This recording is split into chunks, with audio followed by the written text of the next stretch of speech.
The home of the Wild, Timberwolves, Lynx, and Frost.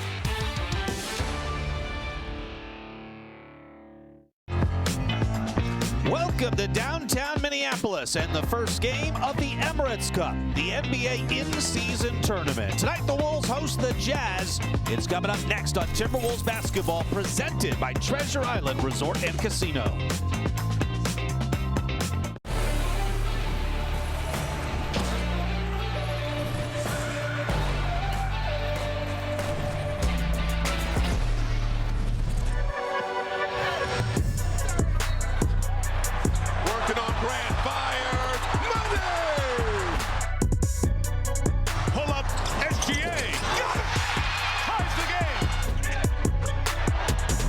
There's a lob. Put it up! Put it down. Boom! Goes Book. Mar DeRozan goes into spin cycle mode. Zach LaVine. Cash money.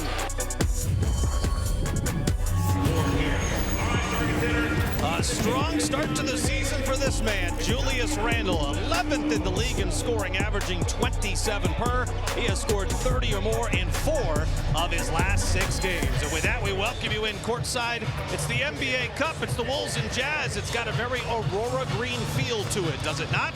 Let's get you caught up on what this NBA Cup is all about. All 30 teams are involved. It's an in-season tournament. There'll be group stage games, then it's single elimination. And it starts here tonight. Every team gets 2 at home. They get 2 on the road. You win your group, you move on. There's also a wild card. So the best second place team in each conference also moves on in the round robin format. So the Timberwolves will face the Jazz here tonight. That's one of their opponents this season. The Sacramento Kings next Friday at Target Center. The Kings have been in the Wolves group all 3 seasons we've had the Emirates NBA Cup. Then the Wolves will take on the Phoenix Suns and the Oklahoma City Thunder in a couple of weeks. Both those games are on the road. So we've got that kind of building here tonight. And the Wolves have something building offensively. Their offense has been clicking. We touched on the defensive issues in the pregame show. The guys like Dante DiVincenzo starting to heat up. Since he broke his nose, he scored 60 points in his last 88 minutes. He's made 16 threes, and so, Chris Finch puts him in the starting lineup at the beginning of the season, and this is one of the reasons why, right? So he's super tough. He breaks his nose in Charlotte, and then he goes off. And so in that second half against Charlotte, he was on fire, and then the next 2 games as well. So 16 threes is what Dante's made, and it's really buoyed Minnesota shooting. They're number 2 right now, Allen, in the NBA in three-point field goal percentage. 5th overall in regular field goal percentage as well, but it's been a lot because of Dante DiVincenzo. That efficiency is high. The volume is on the rise as well. There's Lauri Markkanen. He'll be a big key for the Jazz here tonight.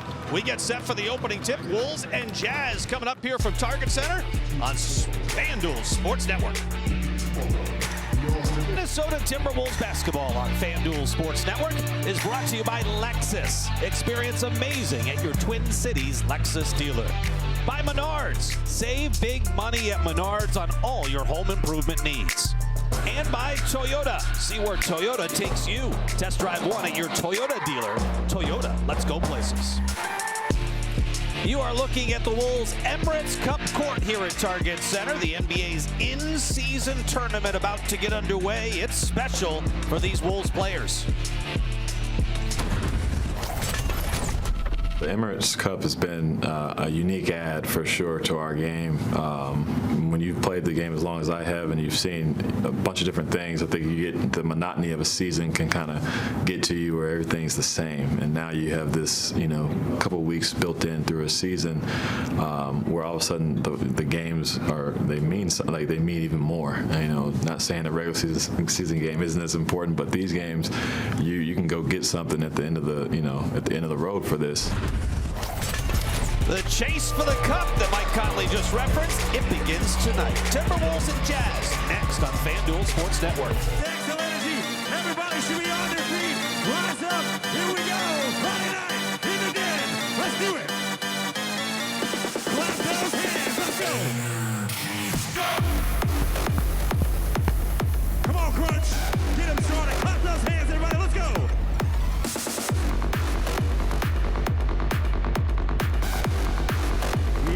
Friday night.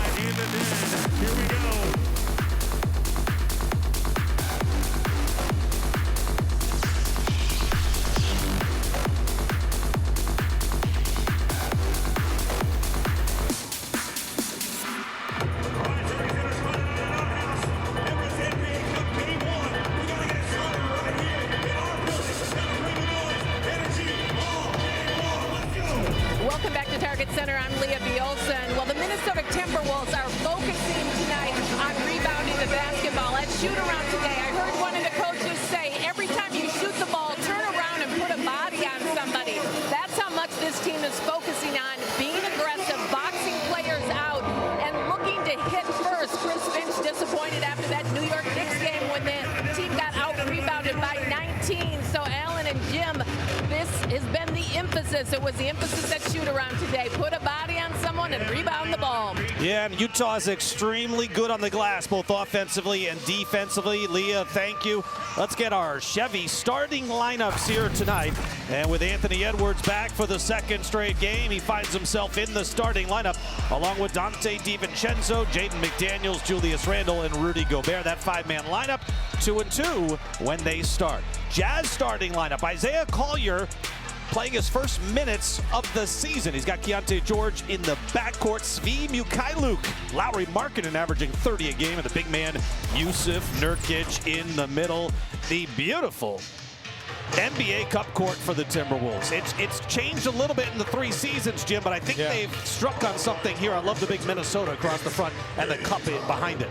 And also the trees on the floor as well. So it's cool, and Jaden gets a steal right away. And right to the cup to slam it through with a right hand. How about that from Jaden McDaniels? That's an emphatic start to the evening. They need more energy, they need more physicality, and they need to take care of the basketball. And the physicality part is about rebounding as well, as Chris Finch has noted. Keontae George will try a left wing three. That shot is off the mark. He has struggled with his shot in each of his 3 seasons in the NBA. Wolves already up 2-zip. Ant left side, the pull up, left side triple. He nails it. Edwards not pleased with his performance the other night. He was a -25 in 29 minutes on the floor against the Knicks. 5-0 Minnesota on top. Nurkic, little push shot. He's capable of hitting that. He's got good touch in that painted area. Jazz wrapping up a 5-game road trip that has spanned 9 days. It'll be interesting to see what they have left in the tank here tonight. Yeah, this is it's a long time. I mean, to go out and play 5 games in a row is not customary. A lot for Minnesota, for sure. But Ant is on fire here early. I mean, 7 straight games against the Jazz. He's gone for 30 or more. That's a career best streak for him. A 30-point streak, that is. Away from the play, Randle gets tangled up with Nurkic. And Randle is called for the foul. There is head coach Will Hardy, now in his 4th season. 88 wins, 166 on the loss side. And he's without Walker Kessler here tonight, who is out for the season. Tore his labrum in his left shoulder. He's going to undergo surgery, or already has, and he is out for the foreseeable future. And a block at the rim from Ant. So he's scoring at one end. He's D'ing up at the other. Edwards, catch and shoot. Oh. You get the sense he's set up for a big night. Back-to-back 40-point games against the Jazz last season, picking up right where he left off in the first matchup against the Jazz this season. 10-2 Timberwolves run to start the game. Crowd is into it. Wolves off to a good start. So up here in our broadcast location, talking a little quick release. It's something, Jim, you've been talking about a lot with Dante DiVincenzo. Well, I was talking with Rebecca about this because when I watched Dante shoot the basketball, this is even going back to his early days in the NBA, you can see what a quick release he has. When he lets it fly, Rebecca, he reminds you of a special somebody you know. Absolutely. The way they get their feet set, first of all, to get ready to let it go, and then just having such a quick release. They're already set. They're already down and ready to explode up, right? So, I mean, you look at K-Mac's shot, it's the most beautiful thing that I've ever seen. I think I sit and I watch her when we're just warming up, and it's such a pretty shot. And it's the same thing when you look at Dante, his ability to get under the basketball and just let it fly. Rudy Gobert, the block at one end. Here's Ant. Can he stay perfect? Offline, no. A loose ball foul as Rudy's battling on the boards and draws the whistle. It's an important thing that, you know, when you think about shooters, and when you go from high school to college to the NBA, being able to get rid of the basketball quickly is such an important skill set. It really defines whether you make it or not. If you can't get your shot off, you can't play at this level. So that quick release by Dante, I thought he was going to shoot that one too right there. Julius is pretty good as well. He gets rid of it quickly. Extra pass from Dante to Julius, who's shooting 44% on his threes this year. Yeah, I mean, you look across the board at these guys, they all kind of let it go pretty fast, but Dante is special in that way, and he has really embraced the fact that he is going to be able to get his spots and get open and then just let it go. 9-0 Timberwolves run. Jaden very handsy again, knocks it free out of bounds. Now there's only 4 on the shot clock for the Jazz, whose offense ranks 25th in the NBA. They're 27th in shooting. The two things they do exceptionally well, offensive rebound and get to the free throw line. But they don't shoot it well, and they turn it over a ton. Nurkic, you can let him shoot that 3. He misfires on this one. He's 2 for 18 on the season. Randall will take a run on Markin. A little extra step and the scoop. He scores it for 2. Julius showing the wide range right there of moves on Markkanen. He took his time that time, and you know Markkanen's got great size, and so he just sized him up and stepped right past him. Wolves have scored on all 6 possessions early on. Mykhailiuk, second season with Utah, and a defensive 3-second call will go against the Timberwolves, and that'll go against Anthony Edwards.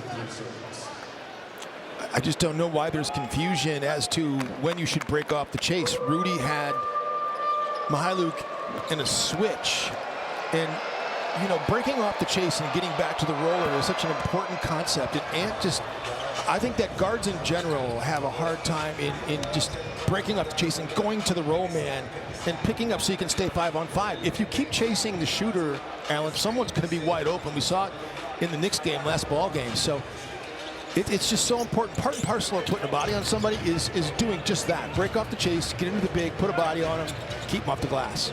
Jaden got that defensive 3-second call, not Ant. And that shot offline, a rebound out of bounds. It'll be Timberwolves basketball. It's a 15-3 run now after the Markkanen free throw. I mean, this is exactly what head coach Chris Finch probably drew up in hopes of starting this game. Wolves wearing the statement edition jerseys for the first time, the Shadow Grays. Julius short on the triple. Trying to push the pace here. Svi Mykhailiuk open in this corner and buries the 3. And that's because Minnesota wasn't running. Rudy didn't get back in front of his man. And Rebecca, you got to have pursuit in transition. You got to get back and get your back turned to the baseline. And that time Dante had to leave his man wide open, and it was a mistake in transition again. Yeah, absolutely. You got to sprint and turn. You can't just watch the ball or watch your man. You have to make sure that it's a team concept at that point. Get the stop by any means necessary. Collier's pass to the corner deflected out of bounds. It'll stay Utah basketball. What are you looking for tonight, Rebecca? Give me a key to the game. For me, I really feel like it's a possession game for the Timberwolves. You know, they have to take care of the basketball, don't turn it over, and then they have to get better in the rebounding space as well. You know, Utah's a team that wants to crash and get offensive rebounds and second chance opportunities, so the Wolves have to match that energy and be the more determined team in those spaces. Jazz average almost 18 turnovers a game. You saw one of them right there. 15-6 the count. Here's Jaden on the move to the cup. He scores it for 2. He just took Keontae George right inside, and Nurkic was late in the help. George gets his shot rejected. That's the second block already for Rudy. Randall trying to capitalize. So lob it up for Rudy, who will softly lay it through for 2. Everything seems to be flowing right now for Minnesota.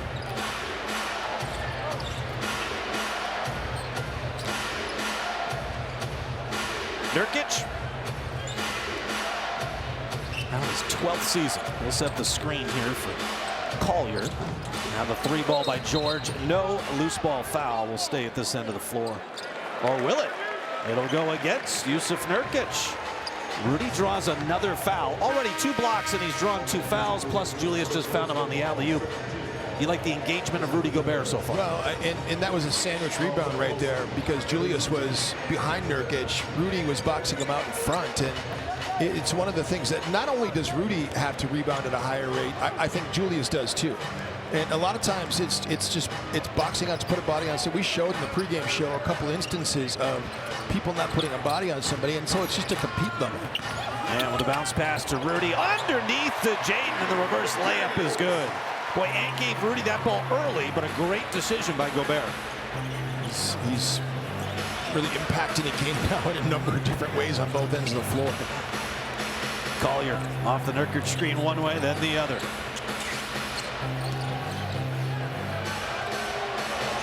Holding the pivot foot there. Kyle Filipowski, who snuck into the game. Mikhailuk, an offensive rebound. Ace Bailey with a three, no. Bailey has struggled early on, now 2 of 16 on his threes. Randall out to Ant, catch and shoot, online and on target. Give 3 more for Edwards, who's up to 11 points here in the opening 5.5 minutes of this game. Offense has not been their problem this year. When they move the basketball, they get high percentage shots. Their field goal percentage tells a story. Their offensive efficiency is good. Shot inside comes up short from Mikhailuk. Wolves have the rebound. There's Randall on the move. Up by 18 early. That pass behind Rudy Gobert. And then promptly turned back over by Ace Bailey. Dante, catch and shoot. Off iron, no. Rudy battling on the boards. He's got it. He beat Nurkic to it and stuffs it through for 2. And Will Hardy comes out screaming at Jason Goble and promptly gets teed up. Will Hardy trying to fire up his squad because they're down 20 here in the opening 6 minutes and 18 seconds. 11-0 is the Minnesota run. I don't think I've ever seen Will Hardy that hot before. He was really upset with the discard that time. I think Rudy had taken Nurkic on that time, and he won the battle, but I don't think Will Hardy particularly liked the no call right there. And you know, you're also trying to fire your team up. You're down 20 here with 5:42 to go. 11-0 Timberwolves run. Rebecca, appreciate you. See you at the half. See you post game. We're back after this with the Wolves up big.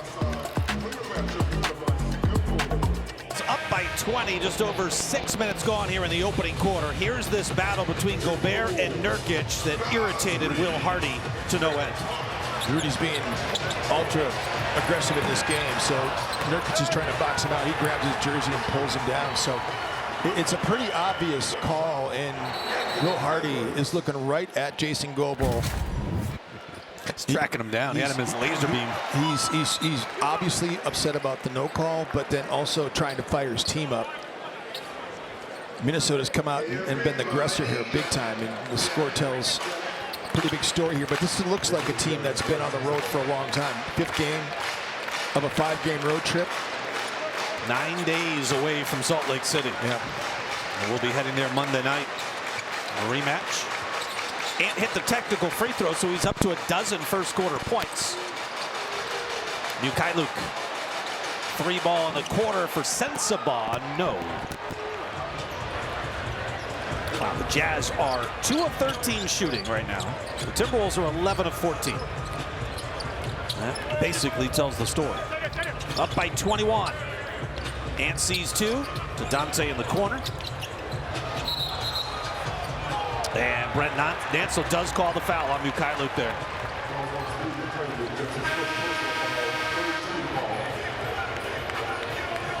Dante's got that mask on, and thank goodness he does. Because he gets smacked right in the face by Bryce Sensabaugh. But he really follows through up kind of hard, right in the face of Dante. And Dante still got a contest on. He did. And off the Rudy screen. Patient. Draws a foul. I don't think they're going to send him to the free throw line. You know, I saw Dante after the game in Charlotte, and, you know, his nose was like a U-shape. It really was a bad break. And when I saw him after the game, his nose was straight. And I was like, he's still in his uniform on. I said, you already got your nose set? And he's like, yeah, we just did it in the back. I mean, that's one of the toughest things I've ever seen an NBA player do.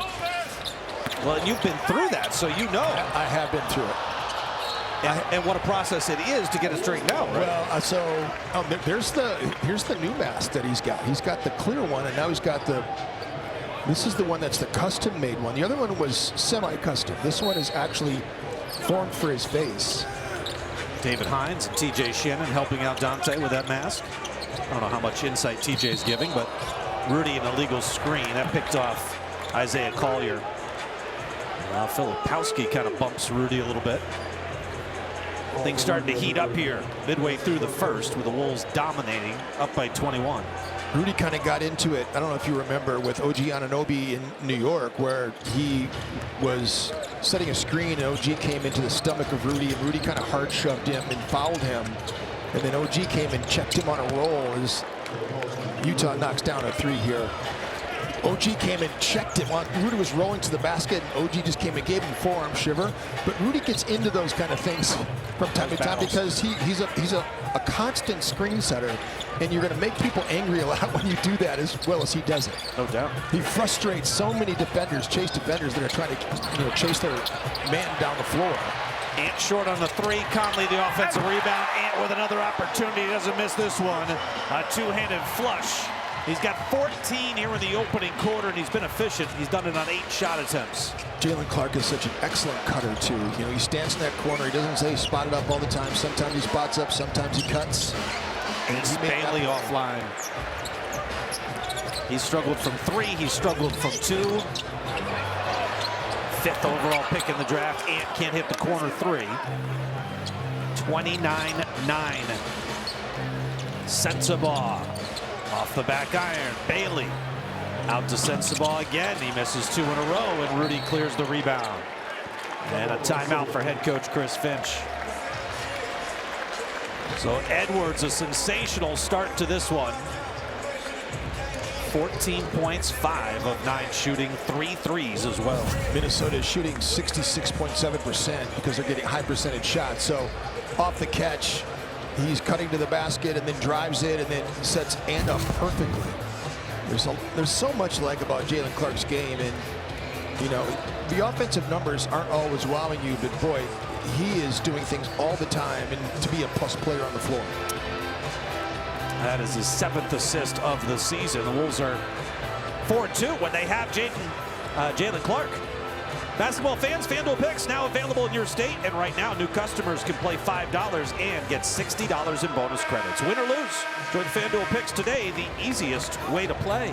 You know, you and I are at practice and shoot around all the time, and we see this coaching staff work, and we see the players, what they do, and the emphasis they put on the fundamentals that Minnesota is struggling with, you know. And so that's why I think that you and I are not worried about what's going on, especially defensively. You know, Elston Turner does a great job defensively. Pablo Prigioni offensively for this team. Mike Nori is overseeing all of it and is an excellent communicator. And so Chris Finch has just been a problem solver. So I just think that whenever we've had these starts where Minnesota has been a 500 team now, and I think Finch has done a great job of figuring things out, solving problems, getting guys to play the right way, and it's one of the reasons why Minnesota's been to the Western Conference Finals 2 years in a row. Yeah, they have the 4th worst defensive rating in the NBA entering tonight. Jaden McDaniels, a right side 3. That drops in for Jaden. I mean, his shooting has been 11 for 15. That's what Jaden is over his last 4 games from beyond the arc. 11 for 15. 17-3 run. There's some defense you're talking about from Jalen Clark. Randall stepped through right around Filipowski, and he scoops and scores. The route is on. 34-9 to start the game. And by the way, differential matters in cup play too. That's a great point. First tiebreaker is head-to-head. Second is point differential. 2 years ago, Minnesota was 3-1 in cup play as Markkanen gets a dunk there. Sacramento won the group that Minnesota was in because they went 4-0. But had Sacramento lost a game and both teams would have been 3-1, Minnesota still would have lost because the differential was so great. Minnesota was at 0 and Sacramento was a plus 30. Yep. So that was one of the factors. And obviously they would have lost a game, maybe the differential wouldn't have been as big. But anyway, Minnesota was at 0. Even if Sacramento had a 2-point advantage, they still would have lost and wouldn't have made the play-in. Or in those other 2 groups, if you finish 3-1, you can still make it as the wild card. Yeah, exactly right. In the conference. So Jalen Clark getting it done as he normally does on the defensive end. Watch him. He comes and presses up on Ace Bailey and then gets back into the passing lane of Walter Clayton Jr. and gets the steal. If you haven't seen him play, because obviously these games are global, and you see him all over the world, but this kid is special. He's one of the answers to losing a great defender, an A defender in Nickeil Alexander-Walker, who's doing a great job in Atlanta, by the way. So Nickeil, you lose Nickeil, who is probably the best screen negotiator I've seen in him wearing a Minnesota Timberwolves jersey. I think you probably agree with that. There's no one that was better at avoiding contact with people that are setting screens on him, but Jalen Clark's right there. Randall at the free throw line here for 2. Speaking of Clark, when he's on the floor, the Wolves have a 112 defensive rating. When he's off the floor, it jumps to 120. 120 points per 100 possessions. 36-11. The Wolves are up by 25. Jalen Clark a little too handsy, defending Walter Clayton Jr., the rookie out of Florida. Again, he just is so good at chopping his feet, staying in front, being a pest, and if you're trying to inbound after a Minnesota make, he doesn't just let you catch the basketball as an inbound guard. You've got to earn you better get your ability to get open on with him, because he's going to make you look bad. Sensabaugh, short on the 3, rebound kept alive, Markkanen. Couldn't hit that shot, and Randall comes away with the rebound. It's a tremendous contest by Jaden that time. Mike. Nas, the right side 3, yes.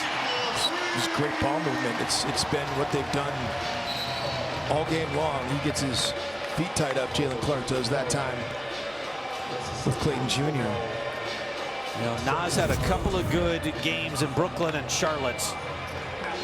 Struggled like a number of the Wolves did in New York, but you'd love to see Nas get going. Just a great contest right there by Jaden McDaniels. Again, the ball snaps, draw and kick the defense, get Ace Bailey into coverage in gap help when Julius puts the ball on the deck, and these two find each other. And it's offensively, it's not a problem with Nas and Julius. It's been on the defensive end where it's been an issue. First free throw is good for Walter Clayton Jr. Experience the hunt for the cup at Target Center. Wolves play their second home NBA Cup game coming up against Sacramento on Friday the 14th. Get your tickets at Timberwolves.com. It's another cup game here at Target Center next Friday, and then it's in Phoenix after that, and then you finish up against the OKC Thunder in Oklahoma City. So it's 2 home, 2 road. The knockout round is interesting too, because you're getting conference play on each side of the ledger, and then one Western Conference team, one Eastern Conference team gets into the finals. LA won it 2 years ago, and Milwaukee won it last year. And it's not for nothing either, by the way. You win that cup, you win $500 grand a piece. McDaniels missed that one. Gets the rebound and the putback. Just sticks with it. Boy, Jaden offensively this season, a career-high 18 points a game. His shooting, 52%. He's getting it done at all 3 levels. Love seeing it. Sensabaugh. 8 to shoot. Filipowski by Naz Reid and banks it in for 2. Filipowski is 6'11". He's in his second year out of Duke. Averages 7 points a game. 19 minutes a game coming off the bench for Will Hardy. Under 30 to go here first quarter. 41-15. Bully ball from Randall, and he draws the foul on his kick-out pass.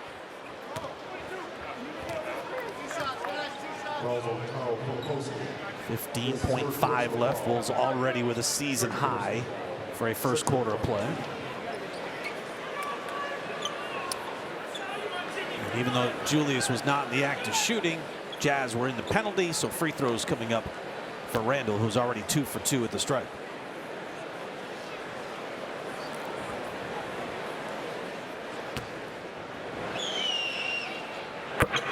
This Utah team they've got 3 wins coming into the game. I mean, they're 3-5 coming here into Minneapolis, but they've lost a lot of close games. They lost a 1-point game at Sacramento. They lost a 2-point game versus Portland at home. They've had some competitive games here on the road. They beat Boston on this road trip. So, I mean, this is a team that Will Hardy has playing at a high level. And really, Larry Markkanen's playing like an all-star right now. He's averaging a career high 30 points, and it's a career high by a lot. Let's go about 5 points. Like, he's an excellent player. They run a lot of great actions for him as they turn it over here. 5th turnover of the quarter for the Jazz. Wolves have a 1/10 of a second. They'll just inbound and head to the second quarter. 43 points. That is a season high for a quarter of play for the Wolves. Mike will fire away, but that won't count. 43-15. Wolves already with 3 in double figures. Ant with 14. Randall with 11. How about Jaden McDaniels with 11 as well? Wolves dominant, up by 28 after 1. Minnesota Timberwolves basketball on FanDuel Sports Network is brought to you by TSR Injury Law. If you've been injured, you know what time it is. It's TSR time. For a higher level of representation, call 612-TSR-TIME. And by your Greater Twin Cities Honda dealers, as reliable as the cars themselves. A dominant opening 12 minutes of play for the Timberwolves. And Anthony Edwards has paced away. 14 points, 5 of 9 shooting, already hit 3 threes. He looks in a much better rhythm than what we saw on Wednesday. 100%. And they've been playing the right way. They've been moving the basketball. It's not been a lot of isolation basketball. Rudy's gotten involved as well. Dante got it off to Rudy, then threw it away. Turnover to begin the second quarter. Dante had the black mask on. Now he's gone back to the clear one. Taylor Hendricks into the game. Now Markkanen bangs with Nas. Top of the key jumper. No. Loose ball foul against the Timberwolves. Yusuf Nurkic throws his fists up in the air that he just won a battle right there because he got the foul call.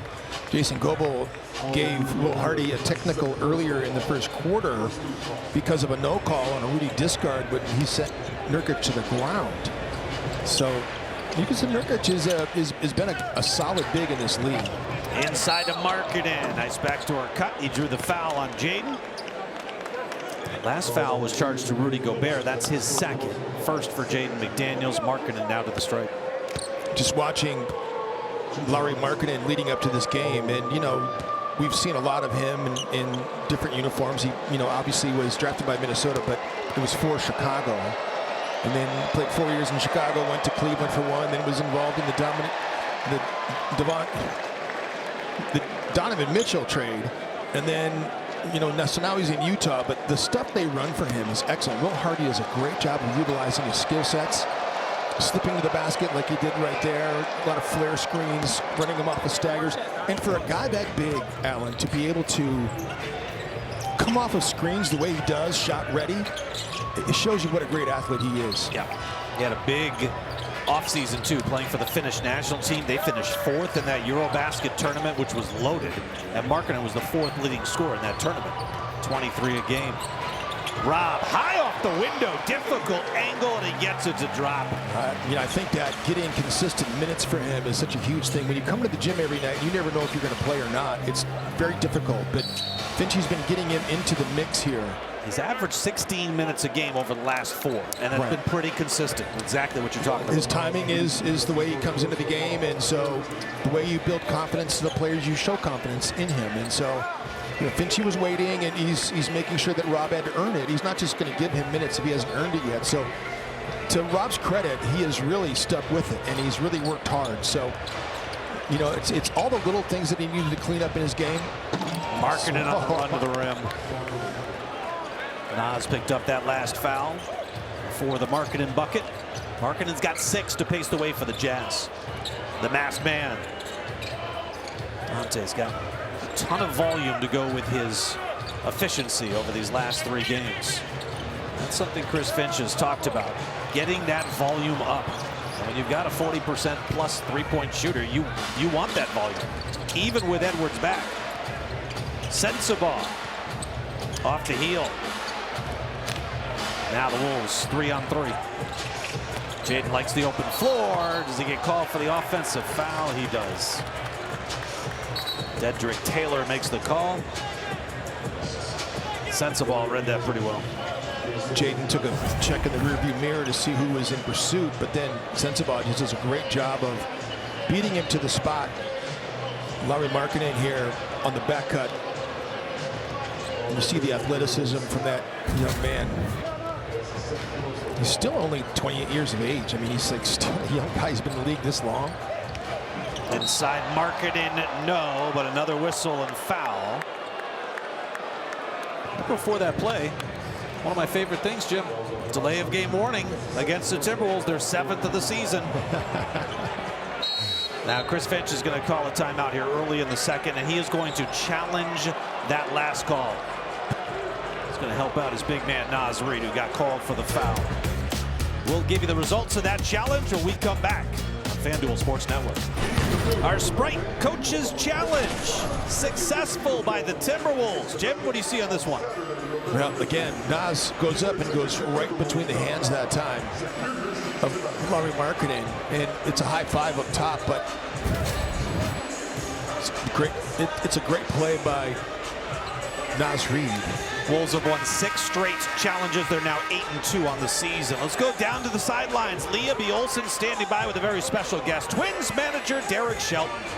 Derek, it's so great to have you here with us at a Timberwolves game. I know you're very familiar with the Twins organization. Tell us about why this was such a great organization for you to be with. Yeah, it just felt like it was really coming home. I spent 2 years here earlier. I know the people here. I know how passionate the fans are. So really excited to be back in Minnesota. Tell us about knowing the organization, knowing what they want to accomplish, kind of the things that you're looking to do as you get going early on. Yeah, I think it's one of the things that when you do the interview process, it kind of, when you're familiar, it kind of cuts out all the pleasantries and you can get right down to the nitty-gritty, and I think we have the same vision for the way the Twins should kind of operate moving forward. And, you know, I have to ask this question. Were you a basketball fan growing up? If so, what was your favorite team? I was a basketball fan growing up. I grew up in Chicago, so I was a Bulls fan. I grew up at the height of Jordan, so you have to be a Bulls fan, but I'm excited tonight. I mean, this has turned into a pretty good game. Yeah, pretty exciting to see Anthony Edwards up close. Oh, yeah. It's unbelievable how talented he is. Great to meet you, and congratulations, and we look forward to watching the Twins in the next season. Thank you very much. I'm excited to be back. All right, Alan, we'll bring it back to you. All right, Leah, thank you very much. Boy, Naz looked like he got the steal and then got fouled. No call. Naz looked to be a little shaken up. He keeps holding his hip or lower back and is having trouble getting up the floor. Timberwolves up by 27 here. 9 to go in the first half. Ball out of bounds will be Utah's possession. Well, Naz seems to be really laboring. Yeah, I really thought he got clearly held up, and I'm really stunned there was no foul call. Exactly right. When he got the steal a couple possessions ago. Yeah, this is what. So Derek Shelton is like. You know, he's got gray hair, gray beard, and to see Naz get caught up right there. And so it's when I see guys like him that come up to me that look like him, and they go, "Hey, I went to your basketball camp when I was 8 years old." You know what I mean? I see it makes me feel old. That's how long ago that we played. I mean, it was 40 years ago that, you know. That's why. That Michael Jordan. I mean, I was in the '84 draft with him, so you know, 42 years ago. That's crazy to me. Spoiled. Growing up in Chicago, following Michael Jordan and the Bulls. That's my goodness. In and out. Nurkic battling on the boards. Couldn't finish it. Keontae George took the shot. He's missed all 4 attempts. Rudy's trying to create space there to rebound the basketball, and Yusuf Nurkic coming over the top of him.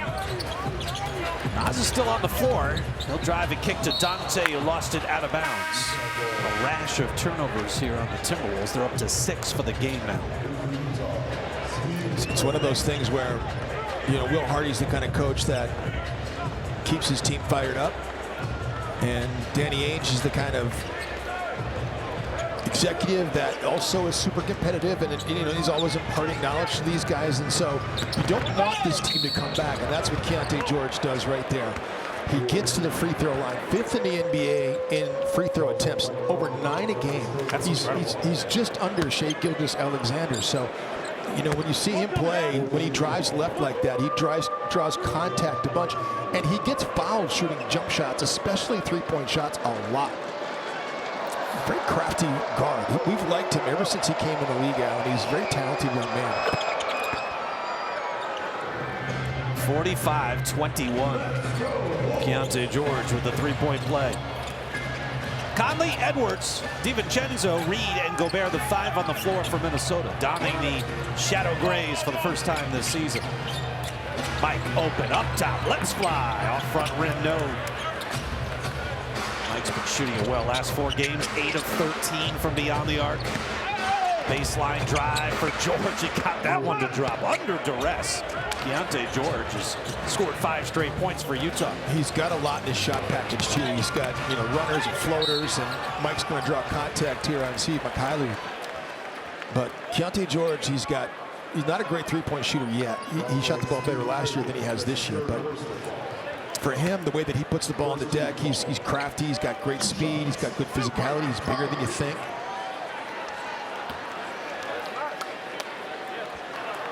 So Mike got the whistle a little bit late, but nonetheless ends up at the free throw line. Now word from Twin Cities Honda. When your whole world revolves around getting to the game, your ride has to be reliable. And that means Honda. For SUVs you can count on, see your Greater Twin Cities Honda dealer. Mike's 12 for 12 at the free throw line. Yeah, he can handle the broadcaster jinx. He just shoots right through it. 13 for 13 at the stripe this season for Mike Conley. 19th season, 38 years young. George baseline. Ooh, soft touch off glass. See what I'm saying? I mean, he's got right hand, left hand. He's got right hand, left hand. He's got great finishes around the rim with both hands. He's very talented. Dante deep 3. Count it. I just love his release. And I love how somehow he's able to get the seams every time. The way that he rotates the basketball in his hands when he receives it. Because every time he shoots it, he's got the seams, and it's perfect rotation every time. Mykhailiuk trying to answer. He does with a 2. He had a foot on the line. You could show both of those shots back to back, Mykhailiuk and Dante. As Dante was getting ready to set a step-up screen that time for Julius. Julius was trying to pass it to him, so they miscommunicated. But watch the way that Dante is able to get the basketball, and it's imperceptible the way that he gets it and spins the basketball to get the seams. But he's doing it as he's catching it and bringing it up in his shot motion. It's an important skill set. It just shows refinement in his game. That's really hard to do. That's why these guys work so hard on their shot so much for so many years. It's what Rebecca and I were talking about earlier, is that, releasing the basketball, being able to get your shot off at the NBA level, you got to have a quick release. You cannot take all day to set your shot up. And so, I mean, there are guys that are in the league that can shoot threes, but they need to be open to shoot it. But Dante does not. He does not need to be open to get the shot off. He does not, and he's not shy about shooting it from any distance. Last year, he had a career high in distance on his threes. He averaged 26.9 on every 3. He would shoot from ludicrous range. And a turnover by the Jazz. Sloppy game. Wolves have numbers. Lots of them, 5 on 2. Ant couldn't hit the 3, but Julius in a good spot for the offensive rebound. Nice kick out, and straight away, bingo. I just love it.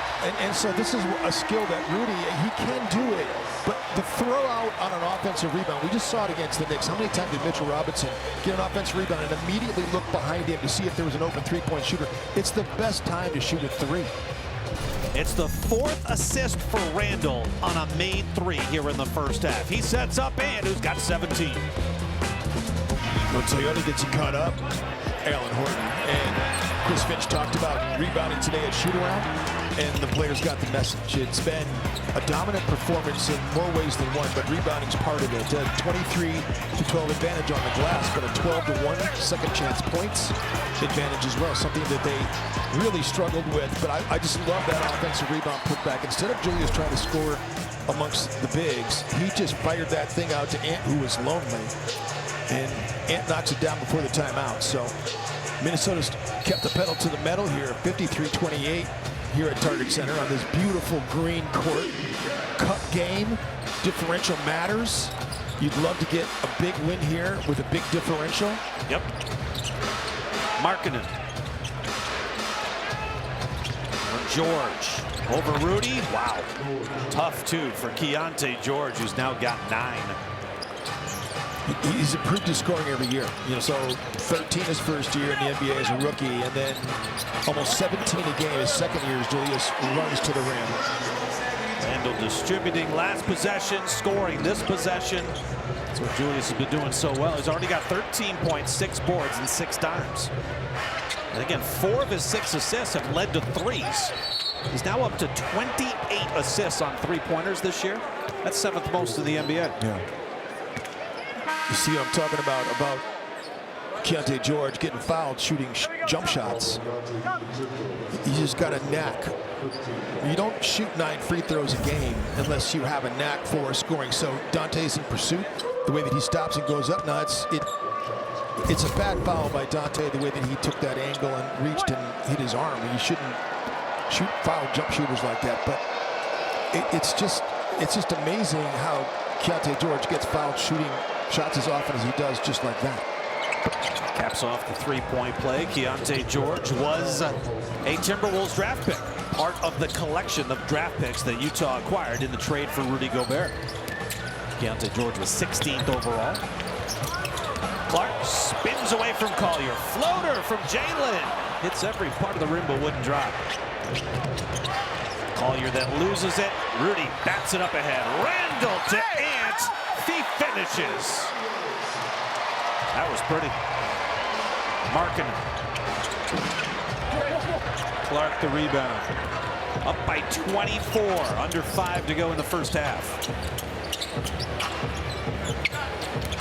Randle all kinds of space to operate. Drives right by Markkanen. Missed the shot. Rudy battling on the boards. The putback is there for the big man.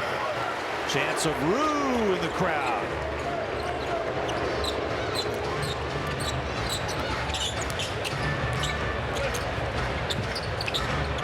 (14-1) in second chance points for Minnesota.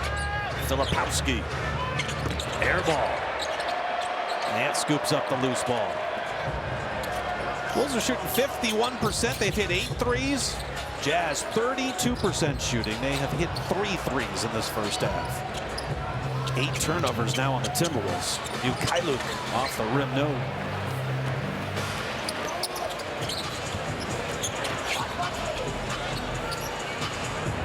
Wolves had numbers there. Didn't see anything they liked. Mike Conley likes this shot attempt and buries the right side 3. Conley 1 of 2 from distance. Another dime for Randle. His 8th assist of the game, his 5th. To a 3-pointer. Collier. Rudy hunting for his 3rd block, instead picks up his 3rd foul. There haven't been a lot of fast break points for Minnesota in this game, but this turnover and the bat ahead that time by Rudy, got 2 of them. 2 of the 4 they have are on that play. Rudy Gobert sticks with it. Julius misses the layup, but Rudy another offensive rebound.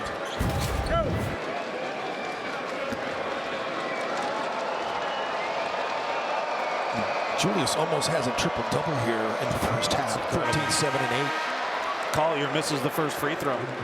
Wolves fans, it's time for some new Wolves gear. Shop the latest jerseys, apparel, and more at Timberwolves Team Store, a Fanatics experience.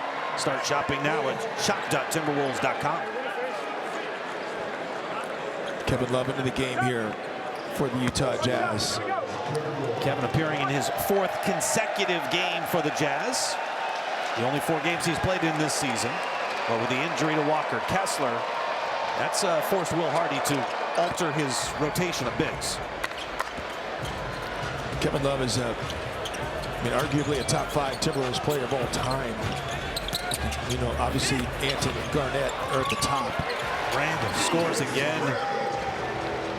Yeah, Love is still ranks up there in franchise history. He's 6th in scoring, 3rd in rebounding, 1st in rebounds per game, 12.2 during his career. Still 8th in 3-pointers made.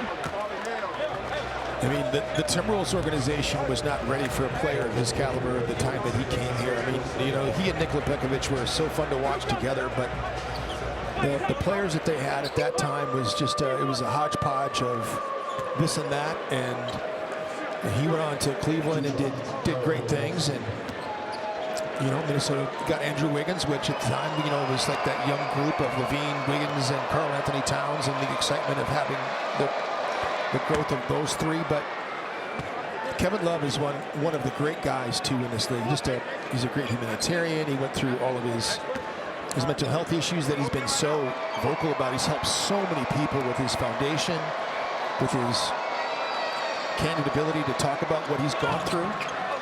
I encourage anybody to go out, go find it online, the Players Tribune article that he wrote talking about his mental health and what he went through. I mean, it can help so, I've talked to him about this, like, just everybody should be encouraged to read that and know that people are going through, everyone's going through something. And very rarely do we know what other people are going through. 100%. Corner three for Edwards, 22 in the first half. 9 assists for Julius. Ace Bailey got fouled. So Minnesota has defensive intensity in this game, but what came first? Is the defensive intensity spurred on by offensive efficiency and guys seeing their shot go in? So often that's impacted this team when they played poor defensively. Some of it is from the poor offensive execution bleeding into the defensive execution, and so it's always a problem, you know? Chris Finch mentioned that to me before the game, that he thought some of that occurred in New York.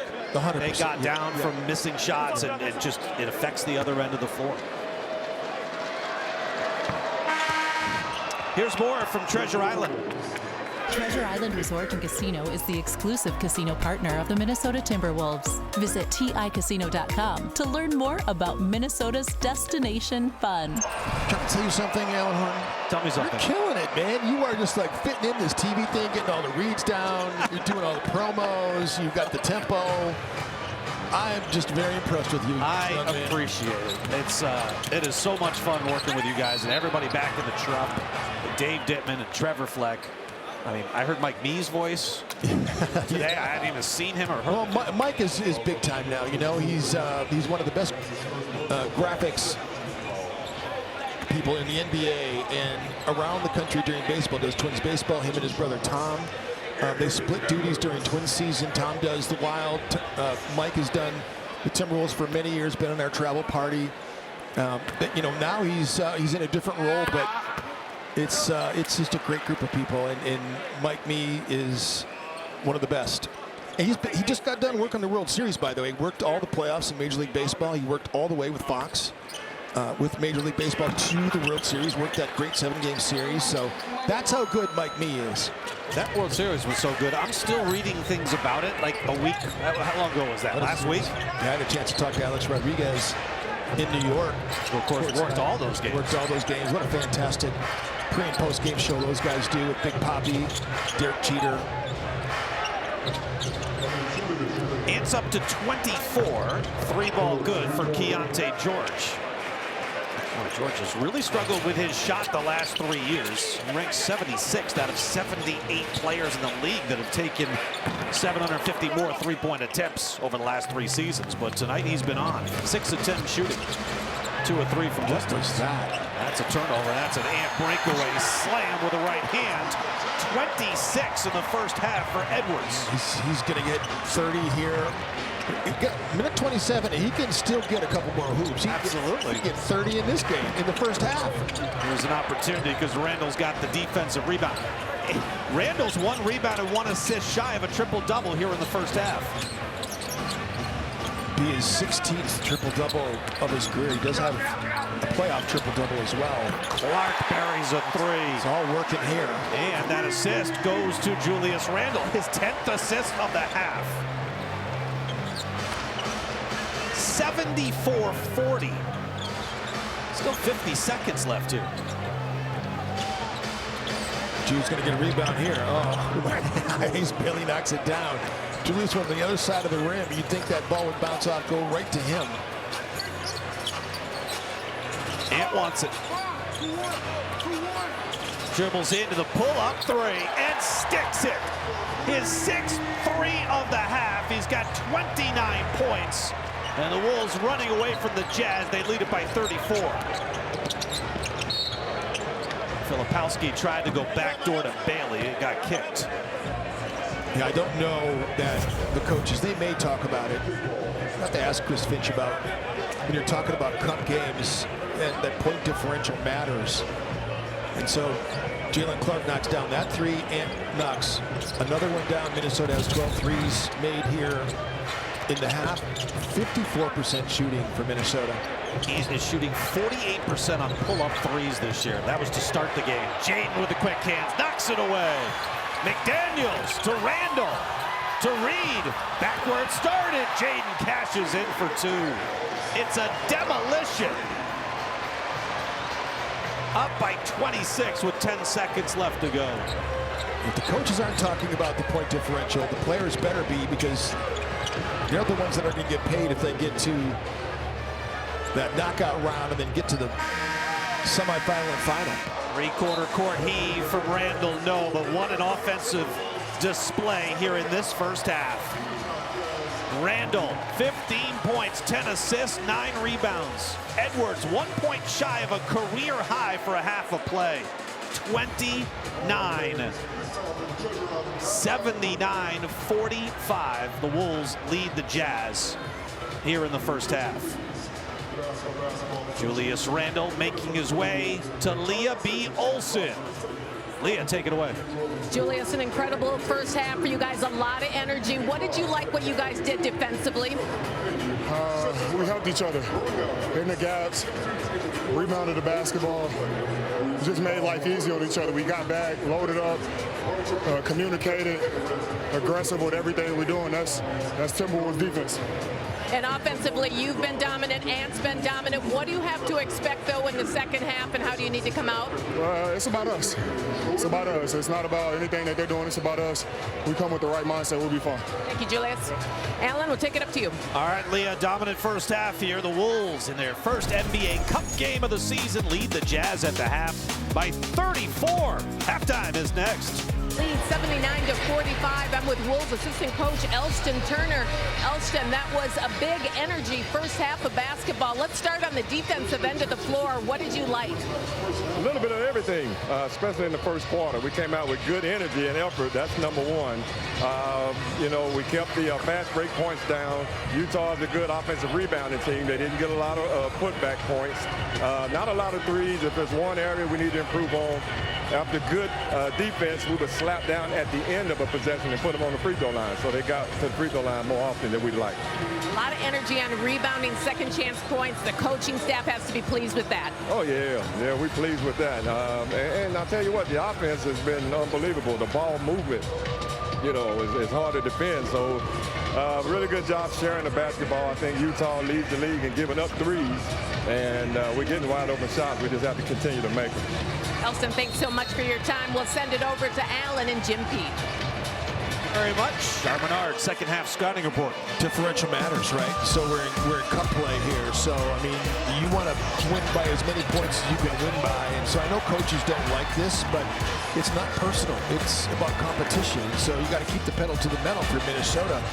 Miracles do happen, Alan. You know, this happens to match the Utah Jazz franchise record for deficit at the half. It matches it. So 34 for Utah back in November 27th of 1996. That just so happens to be the Karl Malone, John Stockton team that went to the finals against Chicago Bulls in 96-97. But yeah, the Denver Nuggets were up 34 at the half, and the Utah Jazz came back and won that game. I don't know if John Stockton and Karl Malone, like I know they're not out here, but Keontae George is capable of hurting you, and so is Larry Markkinen.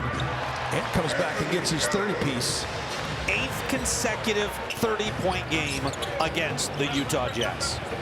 That's the longest active streak of 30 points against a single opponent in the NBA. That just topped the 7 that Shai Gilgeous-Alexander has against the Atlanta Hawks. And Luka Doncic has a 7-game streak against the Phoenix Suns. But and has now separated himself from that group. It also ties Moses Malone, who had 8 games of 30 or more against the Utah Jazz, as Keontae George knocks down the 3.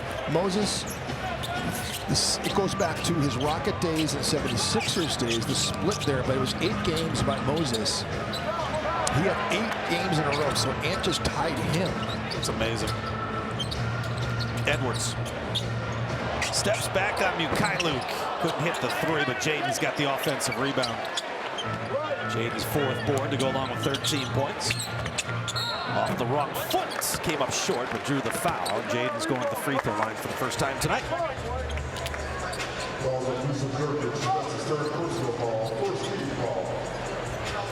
81-50. Come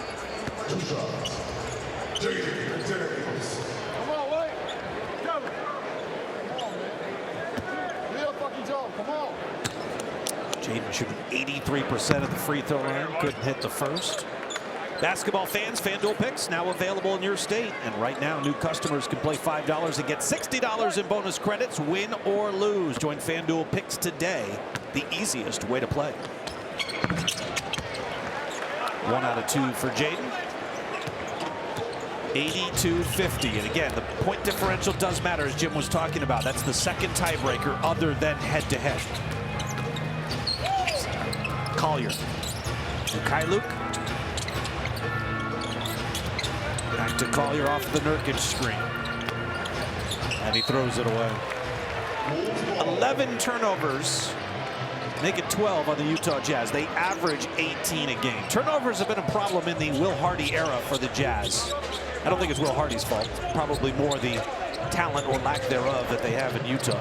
29th in turnover rate this year, 30th last year, 30th the year before that. Dante up high, Rudy down hard. Another alley-oop to Gobert. He's now 8 for 8 on alley-oop lobs this season. Those are starting to get more frequent the last week or so. Markkanen fouled inside.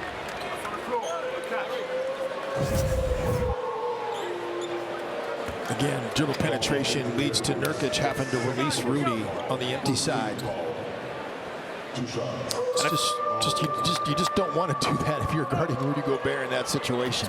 And I feel like the alley-oops are coming from a variety of different players. It's Ant, it's Julius. We know Mike has done it, but Dante and Jaden getting into the act too. 100%, and they work on it a lot. They've spent a lot of time with Julius and Ant on one end of the floor working to throw lob passes to Rudy. He's a special player to have to play with. He's got a unique set of skill sets, and there's definitely, and Mike Conley coming here was important for a lot of reasons, his veteran leadership and all of that. But one of the most important things about getting Mike here was to unlock Rudy. He's certainly done that. Jaden down the lane, a little too strong off the window. Ant with an offensive rebound. Just his 3rd rebound. 1 assist, but 31 points for Edwards. Whoa. That was not one of those passes to Rudy that we see. Little heat right there on the pass by Julius Randle. Julius will put some heat on the pass now. That's normally on the perimeter. That thing came off about as hard as, I don't know, any pass we've seen. Jaden got tripped up there off the inbound. Markkanen deep 3. Out of bounds. So this was so direct in terms of the trajectory of it. So, I mean, that thing hit the backboard before Rudy had a chance to even get up in the air. I think the backboard is still reverberating a little bit. 3 gone, 9 left to play here in the 3rd. Wolves up 32. Ant dribbles into the 3 and hits it again. 7 for 12 from beyond the arc. Ant back in a big way. They've gotten into a rhythm, and it started right away with Jaden getting a steal on the first possession. Utah wins the jump. Jaden gets a steal. Minnesota was off to the races right away. Markkanen. How about Rudy holding his own inside, defending without fouling? And he got the foul inside. It will go against Isaiah Collier. The Wolves have done such a great job on Lauri Markkanen in this game. He's 3 of 12. He's not hit a 3 yet. He's shot 5 free throws, but they've kept Utah off the line. Just 15 free throw attempts for them right now.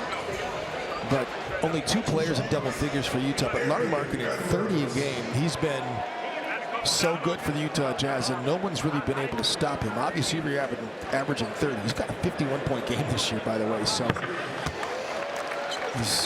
they've done a good job matching up with him. Jaden had the responsibility early. They've moved that matchup around a little bit. Had Julius on him. So they've done a great job chasing him and making him have a miserable night here so far. You know, Markkanen has missed 8 of the 22 meetings all time with the Timberwolves, so we haven't seen him a ton. Yeah. And the Wolves have done a very good job holding him to 16 points and 35% from deep in those 14 games he has played against Minnesota. By the way, Sport Radar tells us that the Wolves' 34-point lead at the half is their largest in franchise history. Jaden off glass. Randall mistimed the jump and the Jazz control. Markkanen his easiest bucket of the night.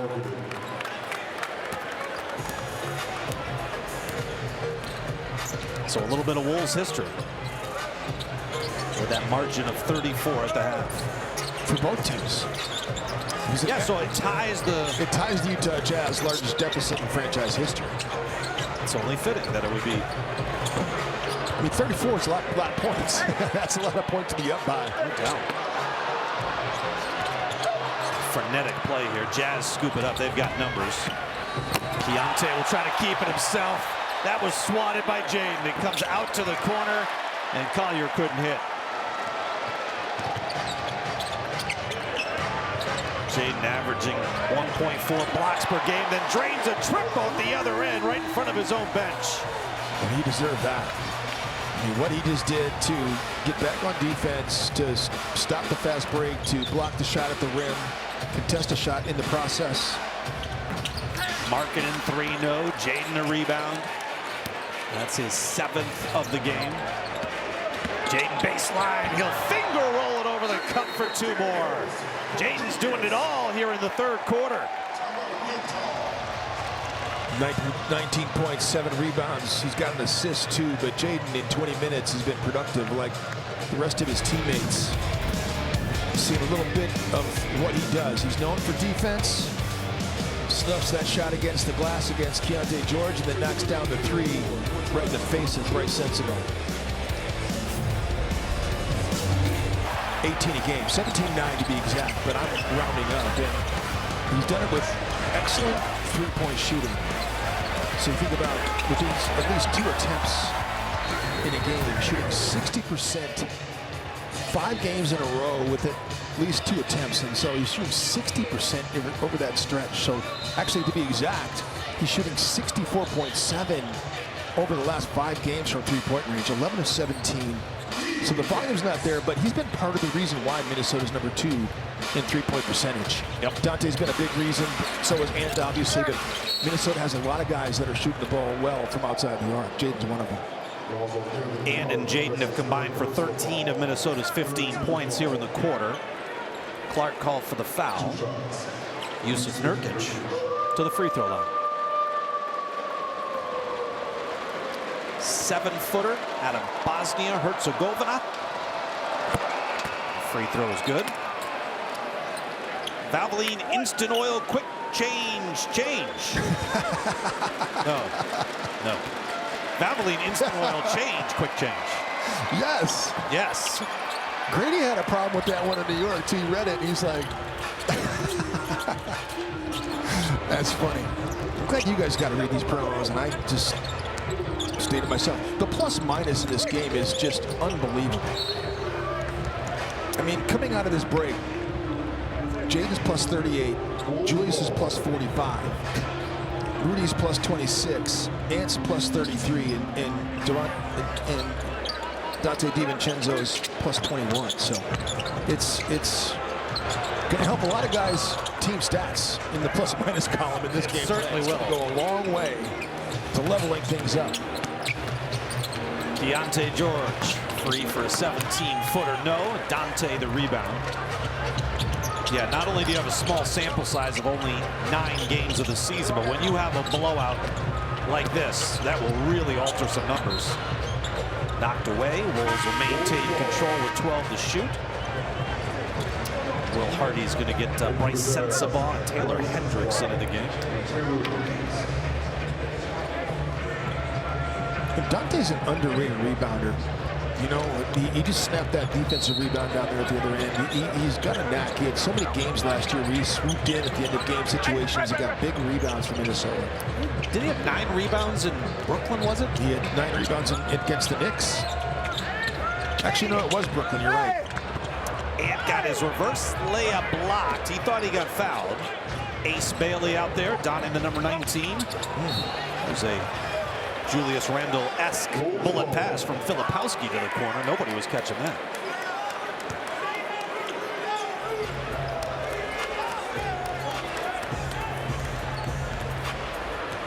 Gaudy numbers for Ant. 12 of 20, 7 of 12 from outside the arc. Perfect from the line, 5 for 5, 36 points. Naz Reid can't get it to go. This is the sidestep corner three. Approaching 5 minutes left, third quarter. Wolves up by 39. Hendricks, no. Rebound loose. Bailey's got it. And he just lost it right out of bounds. Well, Ace Bailey hasn't, he was the number 5 pick in the draft, and certainly there was a lot of drama. Drama is a good word. I was going to say controversy, but I think drama is more accurate about who he'd work out for, who he wouldn't, who was representing him, what they were saying to other teams. He didn't want to go to Utah. he wasn't crazy about it. He has said all the right things since coming to Utah, and he essentially had new representation. You see that? I did not see that. Yeah. But he has said and done all the right things. He just hasn't played very well for Utah early on. And against Hendricks, that pass inside looking for Rudy, got deflected. Filipowski. Nope. Naz. Clark got it back and scored it for 2. He deserved that. You know, Jalen will get comfortable enough with his three-point shot, too, where he won't pass up that open look. Exactly right. Corner 3 for Sensabaugh. Jalen is just 2 for 9 on his threes so far this season. He had low volume last year, but shot it pretty well, 43%. Ant steps through. Missed the shot to the right from Filipowski, the rebound. It's okay for Ant just to make the easy pass once in a while, too. You know, he can just reverse the basketball and let someone else go to work. Hendricks comes up short. Hendricks, who broke his right leg and dislocated his right ankle in an ugly non-contact injury last year at Dallas. I do not recommend looking up that gruesome injury. He just needs a minute. Just give him a minute.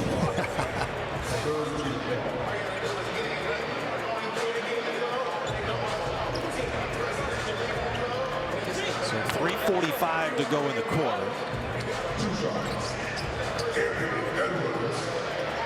And flexing that left hand, holding the wrist a little bit.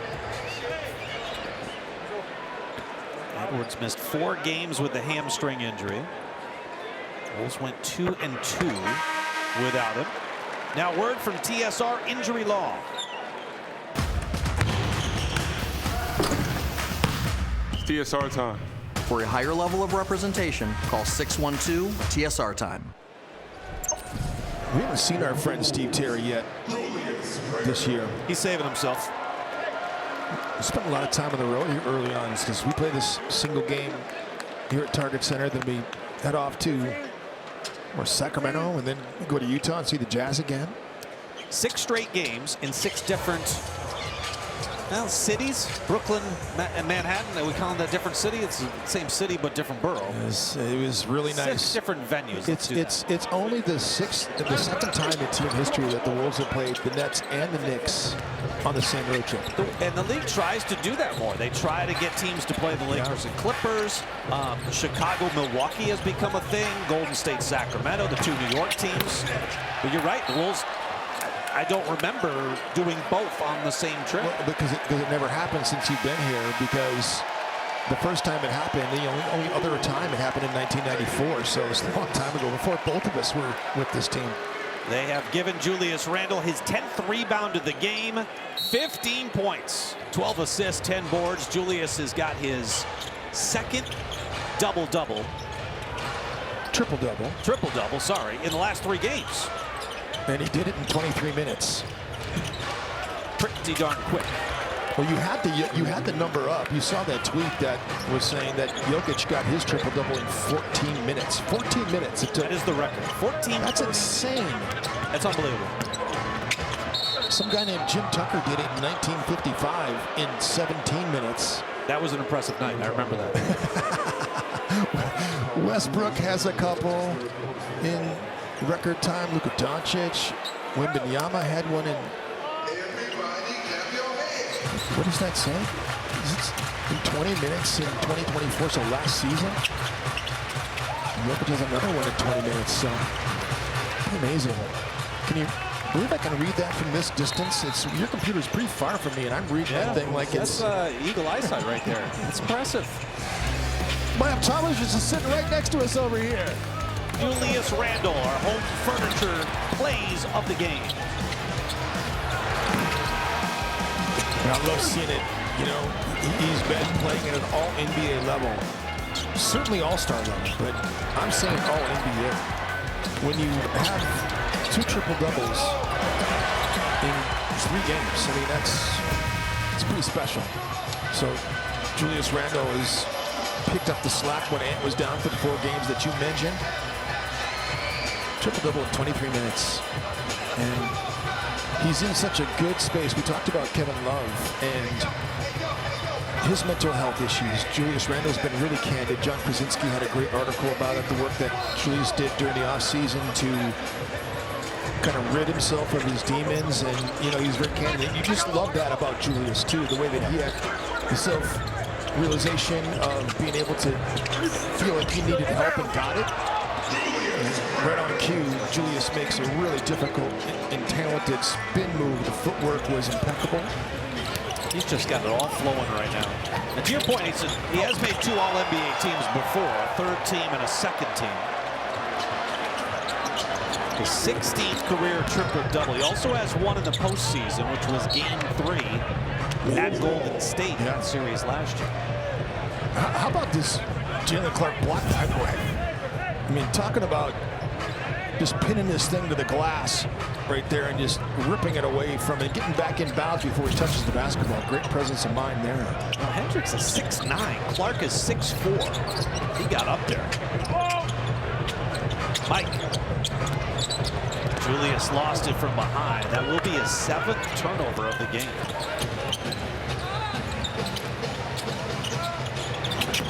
Corner 3 for Sensabaugh. No, Bailey's got the rebound.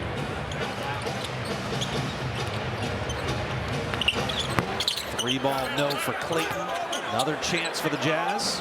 Filipowski denied inside. Possibly a block for Jaden McDaniels. That would be his 2nd. Floater for Nas. Got the soft touch. Love the fake handoff, too. Was telling Jaden to come get the handoff, and then he just put it into overdrive that time with the crossover dribble. Nas is shooting nearly 50% on those floater shots. Outside the restricted area, but still inside the paint. 101-65. 36-point advantage. Just over a minute to go in the 3rd. Randle for 3. Off front rim twice.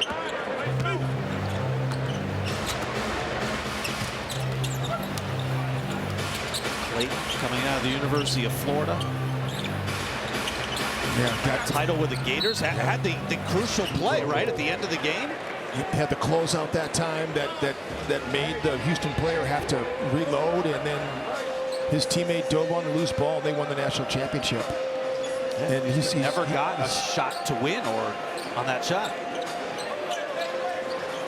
He had a great career in the couple of years he spent at Florida and got that program back on the map. Bailey got airborne, didn't know what to do with it, and then a shot clock violation. 17 turnovers on the Jazz. This is almost like one of those scheduled losses, too. When you look at your team, you've got a young group of guys. Will Hardy has been getting these guys to play hard. I mentioned the close losses they've had this season. They got 3 wins coming into this year, into this game. But a 5-game road trip as Jalen Clark almost gets that shot to go. But you look at a 5-game road trip, Al, and you realize you got to play the Western Conference champions at the end of it, and you knew this was going to be a difficult game for a young team. Yep. They played the night after we played Charlotte. They lost to Charlotte, and the Hornets had even a couple less bodies than when we saw them. And then they went up to Boston and won. Bulls fans, customize your Timberwolves basketball experience with a flex plan. You pick the games and seats you want and pay less than single game tickets. Don't miss out. Customize your flex plan right now at timberwolves.com/flex. I can't express enough what a huge loss it is to lose Walker Kessler for this Utah Jazz team, too. And, you know, it was such an inopportune time, too, because he was in a contract year. They didn't extend his contract. Yeah. And so now what do? Do they offer him big money? He deserved it the way he was playing, right? I mean, he was playing before he got hurt. I mean, he was shooting the three. He was protecting the rim. He was scoring at a high rate. He's always been a great rebounder. And so now Danny Ainge has a decision to make. You know, you want to keep him. They know they want to keep him, but at what price? It's going to be very interesting to see what happens to Walker Kessler. That was head coach Will Hardy's a big fan. Inside, Hendricks gets the dunk. Hardy, who played his college ball at Tiny Williams College in my hometown of Williamstown, Massachusetts. And then he had a connection. Will Hardy, there's a man named Kurt Tong who used to coach the Williams team. And then became AD, and he is the man who hired Greg Popovich at Pomona Pitzer outside of LA years and years and years ago. They became fast friends. And so when Pop called Kurt Tong, said, hey, do you know anybody who's young and up and coming? I need somebody in the video department. He said, I got the guy. And it was Will Hardy, who then goes to be a video intern for 2 years, then the video coordinator, then an assistant for 4 years. Then he joins also Spur Ime Udoka in Boston, and then gets the head coaching job in Utah at 34 years of age. But the year that he takes the job with Utah is when Ime Udoka had the controversy in Boston. Right. And so he would have been the next coach in Boston and probably won a championship. So he would have been a much different place had he stayed in Boston. But you know, he's already having a rough night. You got to bring this up to him. I say that to say, you know, sometimes it's fate, and so it ends up the way it's supposed to end up. And yes, he's going to do great things as a coach. He's too good. Joe Mazzulla got that chance. He's still in Boston, and Charles Lee, who took the spot of Will Hardy on that staff, becomes the head coach in Charlotte. That's right. A year later. Talented guys. All right, through three, Timberwolves lead the Jazz by 37 points. Everyone's had a big night tonight. 67. And look at fun couple right the there. First quarter, 43-15. That's what they're really dancing about. That hot start. Anthony Edwards was a part of that hot start. He certainly was. It may have been that hot start. He had a 29-point half in the first half and came back out, got the first bucket right away, and he had his 30-point game, so he's got 8 in a row against the Utah Jazz, which is just an astounding number. He's been on point after having kind of an off night. That game was a warm-up for him and trying to get back into play. He admittedly, you know, didn't have a great game, and so he's come back here and he's made amends. He always does this. Slow-mo, former Timberwolf. Now with the Jazz. Hasn't gotten a whole lot of playing time. Utah now in his 12th season. Here's Rob to the corner, and Clark pulls it down. Sets up Nas, one dribble, he'll hoist, and that's a little bit long. Cody Williams comes away with the rebound. Anderson to Hendricks. 104-69. Good to see Kyle Anderson and Kevin Love, a couple of former Timberwolves. Didn't play at the same time with Minnesota, obviously, but Kyle was such a big part of, you know, that move by Rob Dillingham. It gets rejected by Hendricks. Rudy keeps it alive. I thought Kyle, it was a big part of setting that defensive tone. Let's go down to Leah on the sidelines. Guys, you would think with this big lead that the Wolves have that things would be a little bit looser in the huddles, but they were quite serious and focused in the last huddle, and there was a reminder that the point differential really matters in these games. So these guys are locked in and thinking about that. Jim, you had mentioned it, and they are definitely thinking about it. Okay, well, there you go. Question answered. Jaden tries to save it. It comes off Hendricks, but scooped up by Cody Williams. Williams gets inside and lays it in for two. Second-year forward out of Colorado. So some Dillingham and Clark minutes in the backcourt with McDaniels, Reed, and Gobert up front. Rob hunting for his second three of the season. Couldn't get that one to drop. It'll stay Wolves basketball. Well, there's you know, as a coach, you just don't want your guys to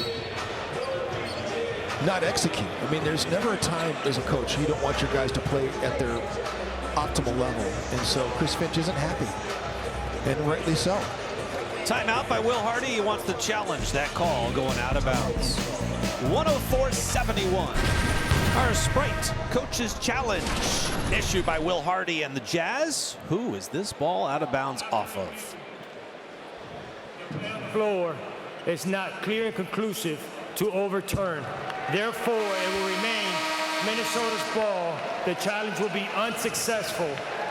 There's no more challenges for the remainder of the game for Utah. A victory. It should go down as a challenge win for the Wolves, even though they had nothing to do with it. Well, yeah, I'm just saying that.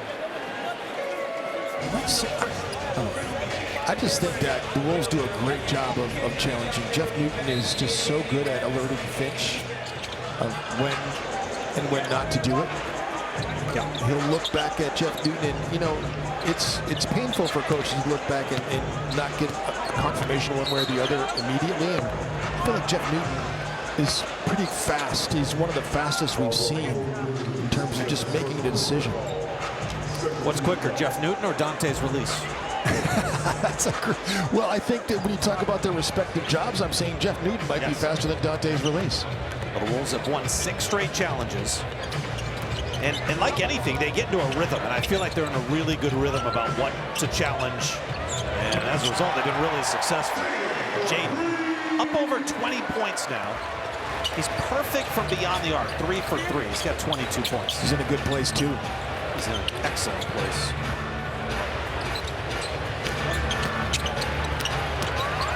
Pass nearly stolen. Hendricks still with it. Cody Williams. Short. Hendricks read it well. Missed the reverse layup. Rob with some good pace coming up the floor. Turnaround. Got it. Tough shot.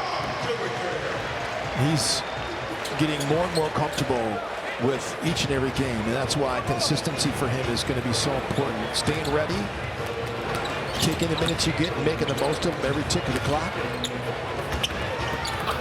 Kyle Anderson, I think, got blocked from behind. He sticks with it and gets the jump hook to drop.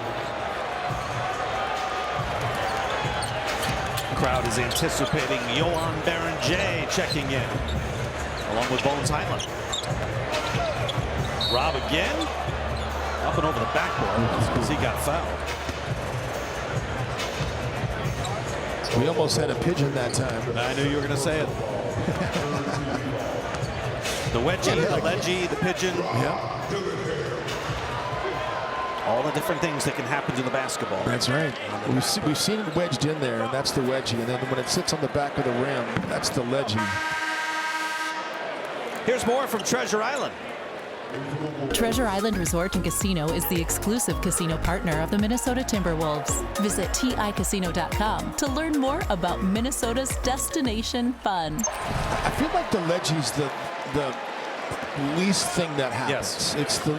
It's the most sort of unlikely thing. You don't see the ball come to rest on the back of the rim on the ledge very often. Rob missed a couple of free throws. Williams got pushed in the back from behind. He'll go to the stripe for 2. Yeah, ledges are tough.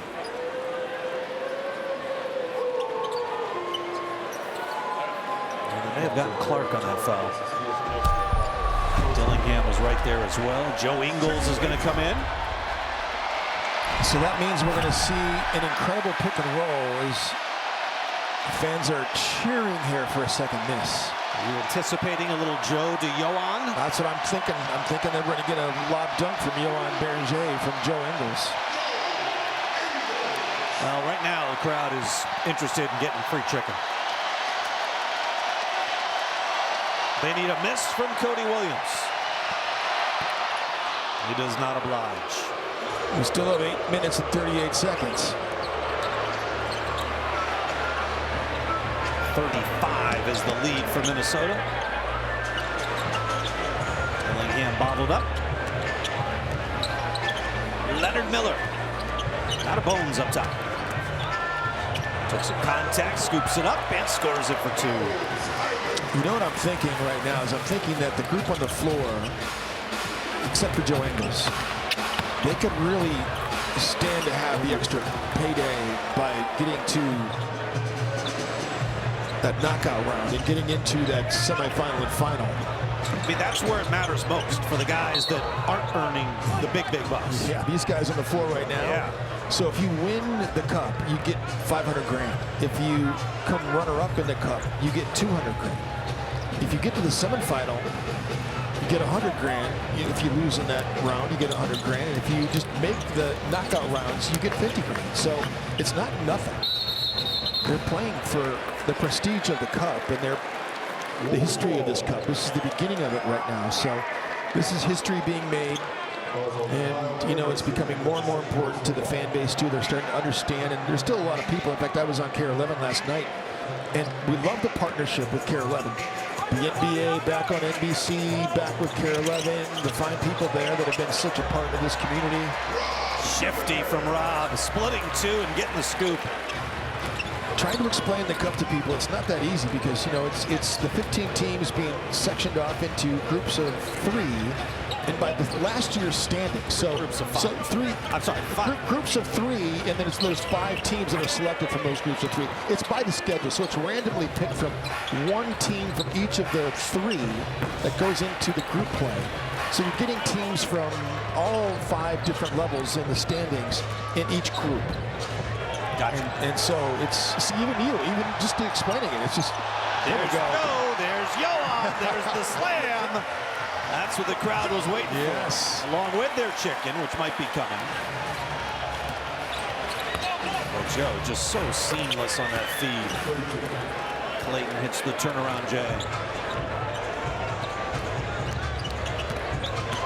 Rob fakes the handoff, keeps it himself, and Will Hardy just... I don't think he's got the energy left to get upset. Ingles and Beranger. 117-78. What a feed.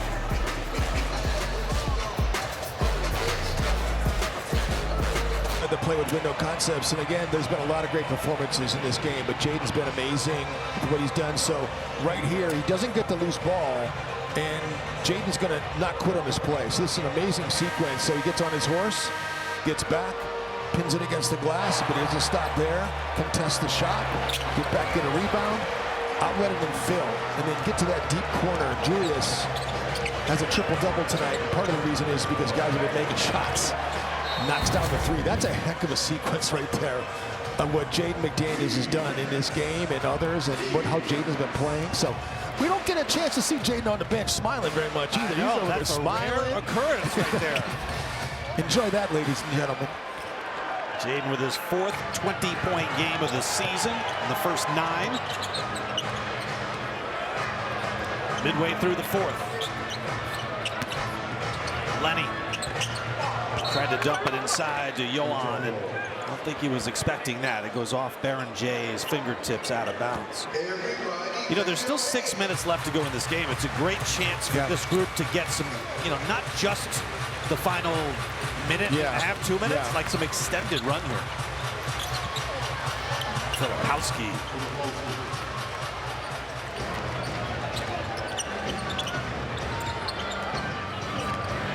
Joe Ingles going up against his former team. 8 years in Utah. There's the lob to Beranger. Second alley-oop to Johan. He is oozing with talent. Collier bumped, line drive off the glass. Filipowski, the offensive rebound. I think Leonard Miller has impressed me a lot this year in the minutes that he's received in these kind of situations where Minnesota has had a lead or been down by large numbers, where Lenny has come in and he's had enough of these situations where he kind of knows how valuable these minutes are, and so stacking together these moments where it's on tape and coaches can go back and point to it, and you know, his player development coaches, they watch the video with him, and he's not got a real shot to be able to get rotational minutes. Yep. And so these moments are very important for these young men. Fans experience the hunt for the cup at Target Center. The Wolves play their second home NBA Cup game against the Sacramento Kings next Friday, November 14th. Get your tickets at Timberwolves.com.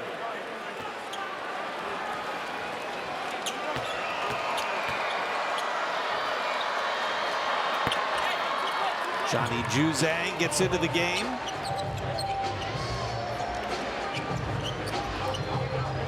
Leonard Miller got a chance to play for that Canadian national team in the AmeriCup this summer. Went up against Pablo Pergione's Argentina squad. Baron J, the finish and the foul. Everybody's loving it. Look at that. Is there a more joyful teammate than Anthony Edwards? This is what I was talking about earlier in the season when they were still kind of before training camp started, when we would go to the workouts and when training camp started, then those workouts, and seeing Johan Berenger, the way that he was able to finish inside, the way that he catches everything, and the way that he's able to throw it down. The lob dunk is the best thing he does, but that was a nice little post move right there. His pass out stolen by Filipowski. Yeah, he's intriguing, to say the least. And he hasn't played much basketball. He's only playing for 4 years, which is 4 years. He's 18 years of age. And the last 3 years, he's gone from Strasbourg, France, to Slovenia, to the United States. And he's handled it all just seamlessly. These kids grow up fast in this league and around the world, and expectations are high. They're you know, sort of earmarked and looked at when they're young players, and here we go. You can't miss two until you miss the first one. That's right. Kyle Filipowski. You don't see the breathe right very often anymore, do you? Look at this guy. Look at the boiler.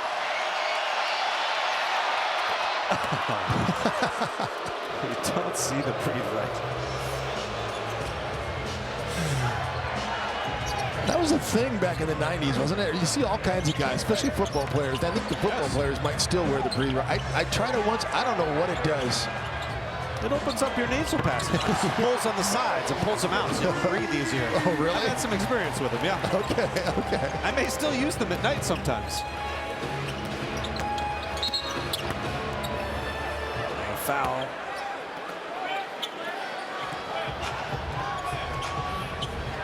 Big night for Anthony Edwards. How about 37 points in 26 minutes? 7 threes. But his 40-point streak against the Jazz, if the game was closer, he would have gotten to it. The problem was it got too out of hand, and he only played 26 minutes. Could Ant join us post-game? Stay tuned.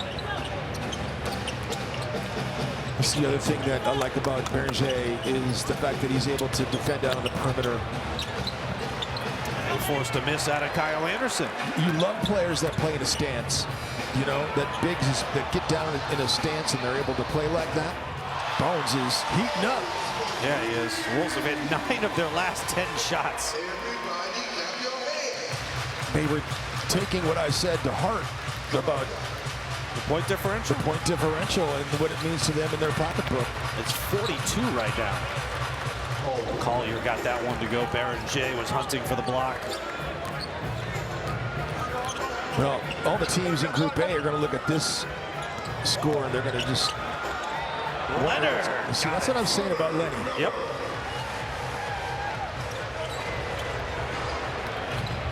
Cody Williams. There's the rejection by Beringer.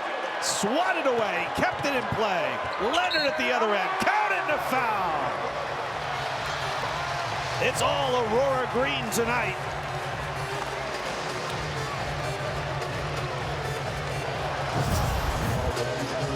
So, Beringer, I mean, you see the elevation for this kid. He almost hit his head on the backboard.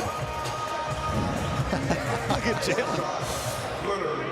And then Leonard Miller in transition, sifting his way to the rim, finishing strong. Couldn't cap off the three-point play. You gotta love it, the intensity that this group is bringing to the floor. This is their time to shine. Ace Bailey to the cup. Johnny Juzang was so good during the exhibition season for Minnesota. In fact, he played so well he got a roster spot. So, well, I should say the two-way, but they convert. They gave him the two-way contract. He was he just was so impressive the way that Johnny Juzang played against his old team tonight, by the way. That's right. You got Mike, you got Rudy, Joe, and Johnny, all against their former team. Beringer collects the rebound with 2:23 left. The crowd wants Joe to shoot it. Now he will. Offline. That would have been the capper. Well, he didn't get a shot off in Utah. Remember when Utah was just doing everything they could to not let him score back in Utah when the fans gave him a big ovation? They wanted to get him. An illegal screen against Beringer. They'll wave off that bucket. There's not a better guy in the NBA than Joe Ingles. The amount of people that come and talk to him, and he goes over to Will Hardy, gives him 5. The number of people that Joe connects with when we see him around the league, he's a beloved guy for sure. I mean, it speaks volumes that he's back with this team. I mean, that should tell you everything. It became invaluable in terms of the energy and focus he'd bring on the bench to the guys that were in the game and the amount of knowledge that he has. He's going to be a head coach in this league at some point. It's really what he wants to do. Johnny Juzang's pass deflected. Collier, his pass deflected, ends up out of bounds.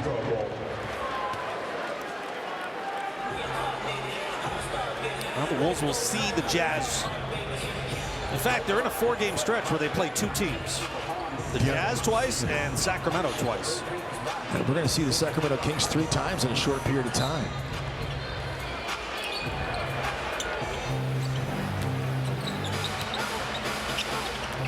Sunday against Sacramento, Monday night against Utah, and then next Friday against Sacramento again. Miller. He did not travel. Isaiah Collier was asking the question.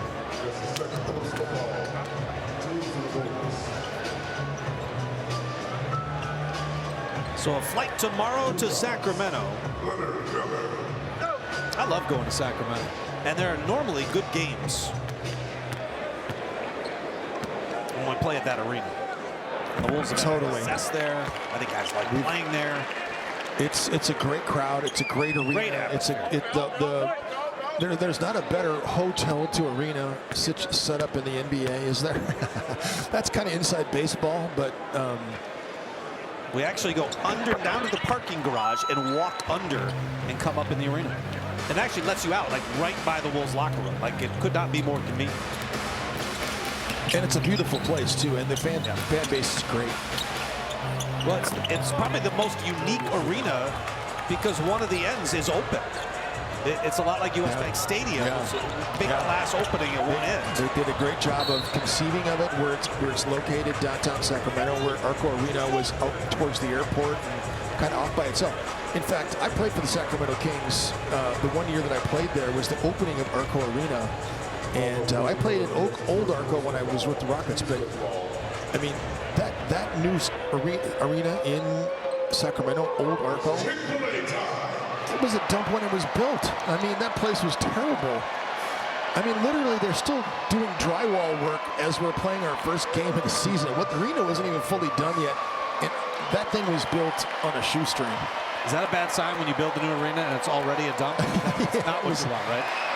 The last time we went to Sacramento with the Minnesota Timberwolves, it was maybe the second to the last game of the year for the Kings, and our bus was leaving the arena, and the door for the bus that usually is shut, those accordion doors that go up, it wasn't up far enough, and our bus hit that damn door, and we almost ripped it off the hinges. And we just kept on going. We flew through that door and kept on going. We didn't stop. Our bus driver. Nothing's slowing us down. Right through closed doors. Under a minute to go here in this one. It's a wire-to-wire performance by Minnesota. And they call a block.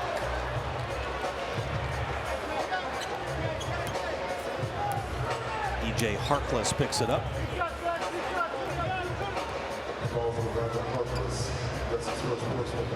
So Bones will go to the free throw line. Highland 10 points in 8 minutes of play. Hasn't missed a shot tonight, Jim. 4 for 4.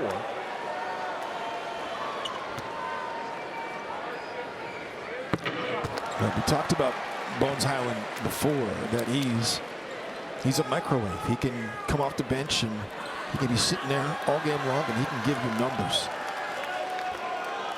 He's got 12 points in 8 minutes. Yeah. So a game after giving up 137 points, the Wolves score 137 points. Cody Williams. And this has been, you think about these last 8 minutes, this has been a well-played 8 minutes of basketball for Minnesota.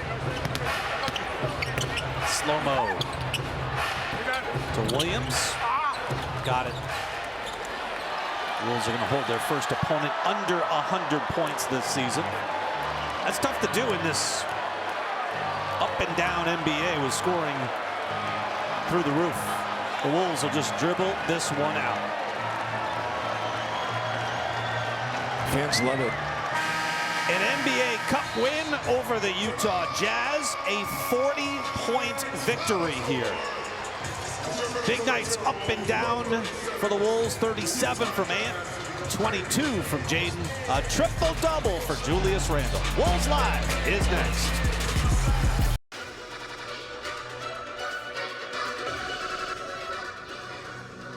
Max One in Music.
пошла, обернулась, воротилась, чего-то ждала, проклинала спиной, повернулась и, должно быть, навеки ушла. Что ж, пора приниматься за дело, за старинное тело свое. Неужели и жизнь отшумела, как платье твое?